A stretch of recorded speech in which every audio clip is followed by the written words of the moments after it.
గొప్పతనం ఏంటంటే సనాతన ధర్మాన్ని పాటించే వాళ్ళు గొప్పతనమైన వాళ్ళు వచ్చి అడిగింది ఏంటంటే మాకు ప్రార్థించుకోవడానికి మాకు మస్జిద్ లేదు అంటే ఆయన కోట ప్రాంగణంలో మస్జిద్ కట్టించారు. సనాతన ధర్మాన్ని పాటించే వ్యక్తి తాలూకు విలక్షణం.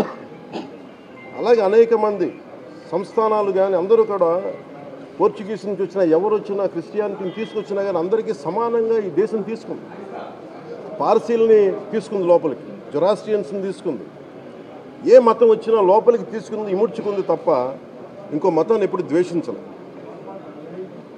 కానీ ఈరోజు నేను మాట్లాడుతుంది ఈ ప్రాయశ్చితం దేనికి దీక్ష అనుకుని నేను ఎప్పుడు మీ అందరికీ తెలుసు 5 సంవత్సరాల వైసీపీ పాలనలో ఇదే దేవాలయంలో కనకదుర్గ అమ్మవారి రథం తాలూకు మన సింహాలు మాయమైనవి, కొన్ని ఇబ్బందులు తప్పులు జరిగినాయి అంటే ఒక్కొక్కరు ఎలా మాట్లాడారు వైసీపీ నాయకులు. వాళ్ళెవరు ముస్లిమ్స్ కాదు, హిందూస్ కాదు, వాళ్ళెవరు ముస్లిమ్స్ కాదు, క్రిస్టియన్స్ కాదు, హిందువులే అందరూ.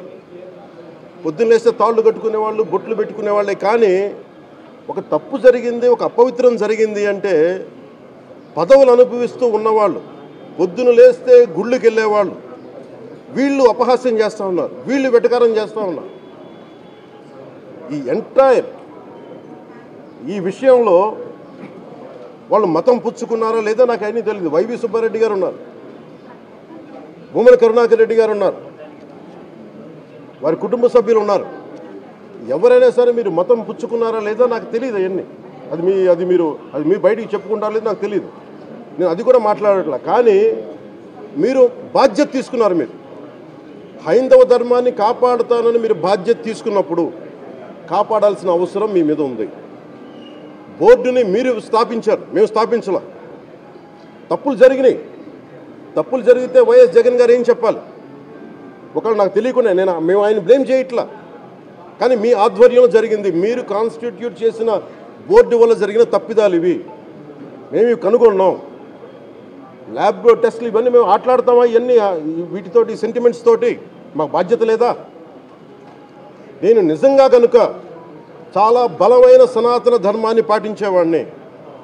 చిన్నప్పటి నుంచి పొద్దున్న లేచినప్పటి నుంచి రాత్రి పడుకునేదాకా మా ఇంట్లో రామనామం ఉండేది, రామ జపం ఉండేది మా ఇంట్లో.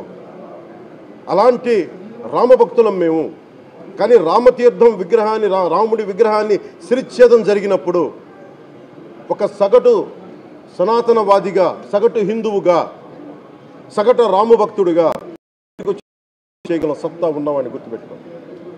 ముఖ్యంగా వైసీపీ నాయకులకి, నన్ను విమర్శించే దేశ యావత్తు నన్ను విమర్శించే ప్రతి ఒక్కరికి తెలియజేస్తున్నా, గొడవ పెట్టుకోవాలంటే చాలా బలంగా గొడవ పెట్టుకోవాలి. కానీ నాది పేదవాళ్ళ కష్టాలు, క్రిమినలైజేషన్ ఆఫ్ పాలిటిక్స్, వీటి మీద మేము మాట్లాడతాం, వీటి మీద తప్పించాం. ప్రజలు బాగుండాలి, కాన్స్టిట్యూషన్ వాల్యూస్ని అప్హోల్డ్ చేయాలి, రాజ్యాంగం బాగుండాలి, వీటి కోసం తపన పడేవాళ్ళు. కానీ సెక్యులరిజం పేరు మీద,